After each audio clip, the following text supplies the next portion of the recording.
Eu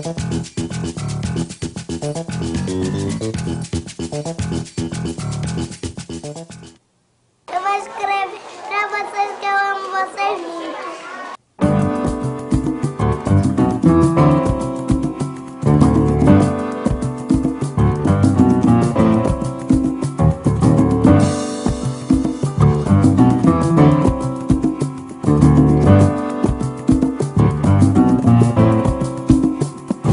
Ao discutirmos o conceito de letramento, o primeiro fato que a gente precisa atentar é que a gente vive numa sociedade letrada, onde a escrita está presente em todo momento. Mas eu achei um livro de Drummond na sua cama. O conceito de letramento é um conceito amplo, onde o que se trata nesse conceito, o que se procura trabalhar nesse conceito é justamente os usos, as práticas de leitura e de escrita presentes no cotidiano das pessoas. Então, numa sociedade urbana, onde a escrita é cada vez mais presente, é impossível você pensar em pessoas que não façam uso da leitura e da escrita, sejam elas alfabetizadas ou não. Então, as pessoas estão a todo momento tendo contato com materiais escritos. Então, você lê placa de ônibus, você lê nome de produtos no supermercado, você lê avisos, você vê diferentes faixas, Então, a escrita é algo extremamente presente. Ou fui eu que não encontrei palavras pra sentir, mas eu achei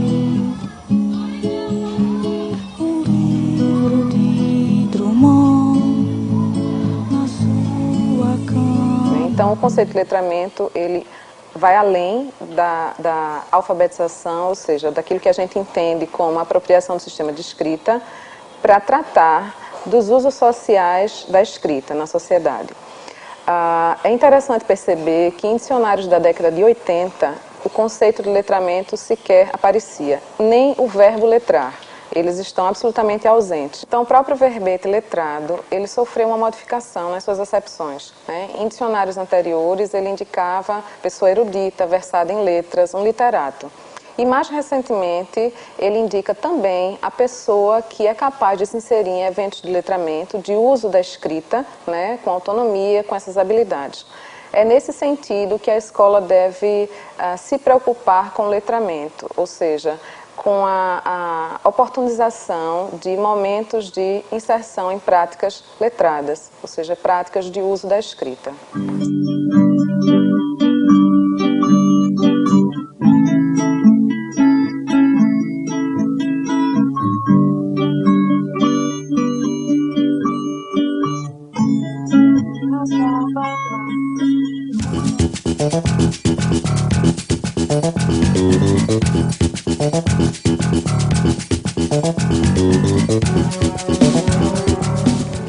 Considerando as diferentes demandas da sociedade para a inserção do indivíduo no mundo letrado, que propomos em sala de aula um trabalho que contempla a diversidade de gêneros textuais. Gênero textual, que é instrução. Eu aproveitei esse trabalho com o texto de carta, com bilhetes, com cartões. Nós pensamos num projeto envolvendo classificados. Essa diversidade de gêneros que tem circulado na escola, ela precisa ser pensada de tal modo que as diferentes esferas de circulação, de fato, sejam representadas.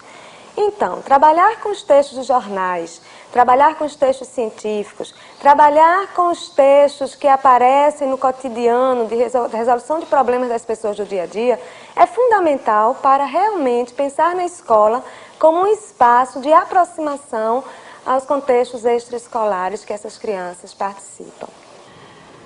Na sala de aula pode chegar um monte de material escrito, material para ler, que vem do dia a dia das crianças.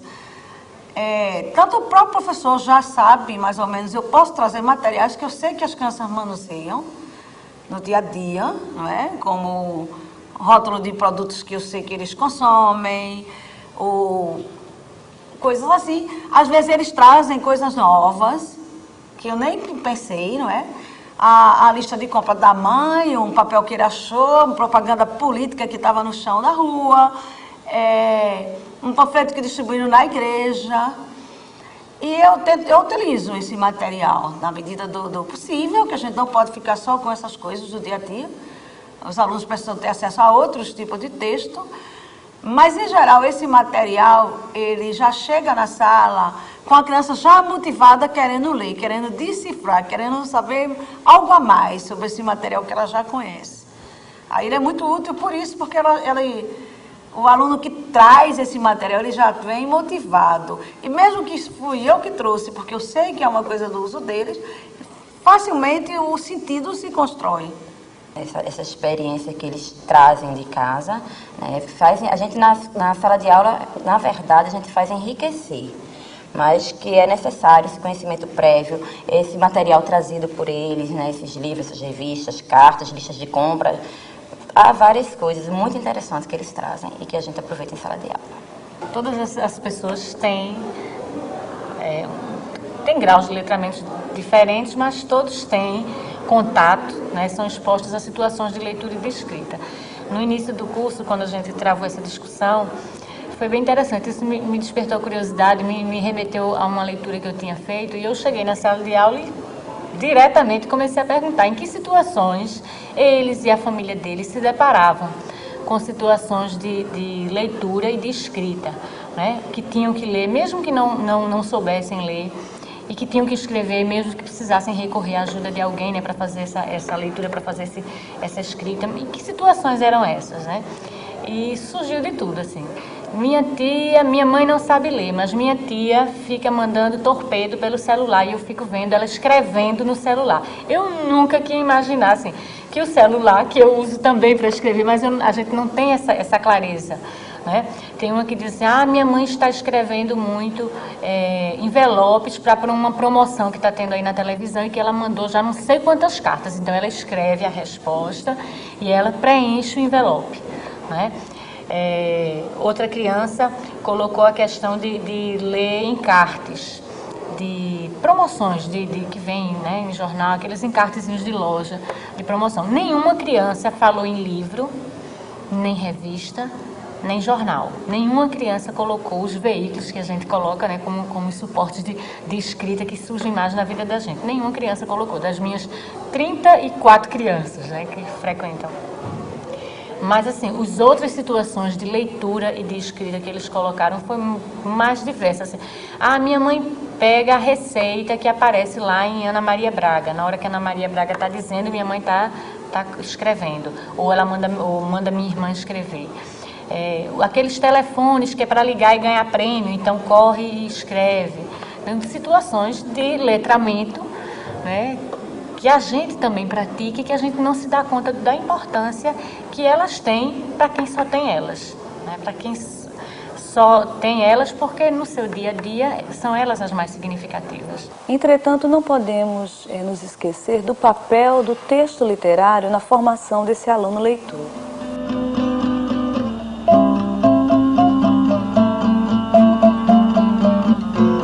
Então, o papel do texto literário na escola é justamente poder oportunizar esse aluno que muitas vezes não tem ou tem um pouco acesso ao texto literário no seu cotidiano de vida, na sua família, na realidade em que ele vive. Então, a escola oportunizar essas experiências de leitura, sejam escolas que tenham uma biblioteca ou aquelas escolas que tenham, por exemplo, cantinhos de leitura. Então, todo o acervo que a escola tiver, por menor que ele seja, de livros de literatura infantil, infanto-juvenil, é necessário que esse acervo seja efetivamente utilizado para a ampliação das experiências de leitura dos nossos alunos. Fizemos uso da fábula A Raposa e a Cegonha. Depois da leitura protocolada, a gente trabalhou a poesia Flor Amarela de Cecília Meirelles. Contos de assombração. Na minha casa mesmo não tinha essa revista, não tinha jornal, não circulava nada disso. Aí foi com as colegas que a gente foi trocando.